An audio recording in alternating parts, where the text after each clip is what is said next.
देखिए,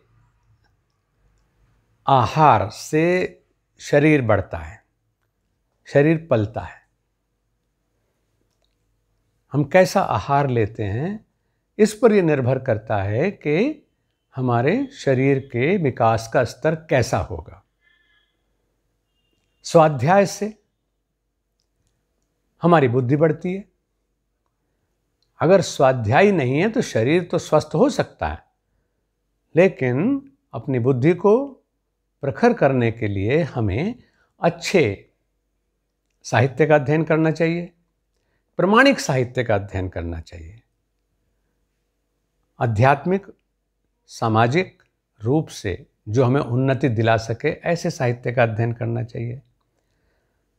तो आहार से शरीर का स्वास्थ्य, स्वाध्याय से हमारे मस्तिष्क का स्वास्थ्य बढ़ता है, प्रभावित होता है, और संगति से हमारे सम्मान का स्तर बढ़ता है। कैसी संगति में हम जीते हैं, कैसे लोगों में हम रहते हैं, इस बात का ये प्रभाव है कि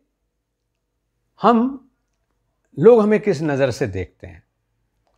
क्योंकि अगर संगत हमारी अच्छी है तो स्वाभाविक है कि हमारे प्रति समाज की धारणा, लोगों की धारणा, आम धारणा अच्छी होगी।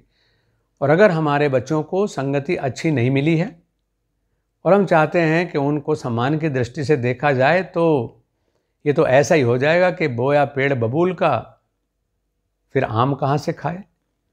अगर आम खाने हैं तो हमें आम का ही पौधा लगाना होगा। और इससे भी ऊपर एक चीज़ है, यानी शरीर का स्वास्थ्य हुआ आहार से, हमारे जो बुद्धि का स्वास्थ्य हुआ वो हुआ स्वाध्याय से, जो सम्मान का स्वास्थ्य और स्तर हुआ वो हुआ संगति से। लेकिन इन सब से बड़ी एक चीज़ है जिसको हम बोलते हैं, क्या बोलते हैं? चरित्र। चरित्र का जो स्तर है वो बनता है साधना से, विशेष रूप से योग की साधना से। जब हम योग की साधना कहते हैं तो उसमें जो उसका बुनियादी चीज़ है, यम और नियम को सिर्फ जानना नहीं, सिर्फ उनका नाम याद कर लेना नहीं, बल्कि जैसे भोजन करके ही उस भोजन का फायदा हमें मिलता है, ऐसे ही यम और नियम का पालन करने से ही हमको उसका लाभ मिलेगा। और उससे जो चरित्र विकसित होगा वो सही मायने में जितने भी यौगिक क्रियाकलाप हैं उनको मजबूती देगा। अगर आपके चरित्र का स्तर अच्छा नहीं है तो लाख आप ध्यान की तकनीक सीख लें, लाख आप आसनों का गहरा अभ्यास कर लें, लाख आप सभी प्राणायामों के बारे में जान लें और उनका अभ्यास करने लगें, लेकिन जो वास्तविक शक्ति है हमारी चरित्र की शक्ति, अगर वो नहीं है तो फिर समझें कि हमने योगाभ्यास नहीं किया है। और इसीलिए सर्वोपरि स्थान दिया है इसको। मैंने कहा कि सर्वोपरि है चरित्र, और उसके लिए कहा गया कि वृत्तम यत्नेन संरक्षेद वित्तमायाति याति चह अक्षीण वित्ततः क्षीण वृत्तस्तस्तु हतो हत। वृत्त की, चरित्र की रक्षा जो है यत्न पूर्वक करनी चाहिए।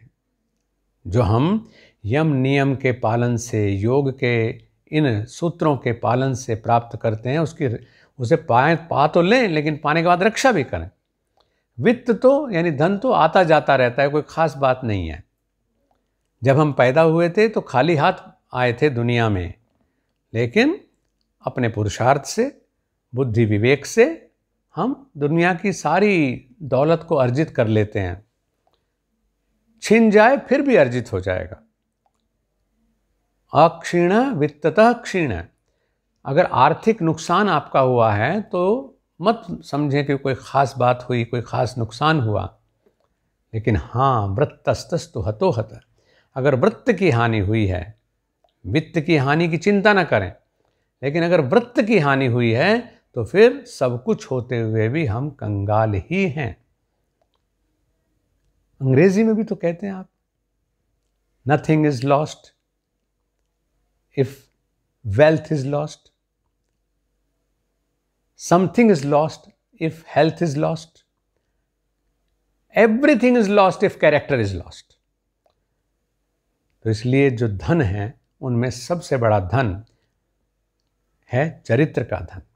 सबसे बड़ा बल है वो चरित्र का बल, और इसको पाने में योग की साधना, समग्र साधना, वो हमारी मदद करती है। तो योग को अपनाएं, लेकिन समग्रता से अपनाएं अगर आप ये सारी संपदाओं को प्राप्त करना चाहते हैं तो। योग पलायन के लिए नहीं है, योग छोड़ करके भागने के लिए नहीं है, बल्कि जो प्राप्तव्य है, जो कुछ भी प्राप्तव्य है लोक से लेकर के और परलोक तक, वो सब हमको योग साधना से मिलता है। और सर्व संपदा के आप स्वामी होते हैं।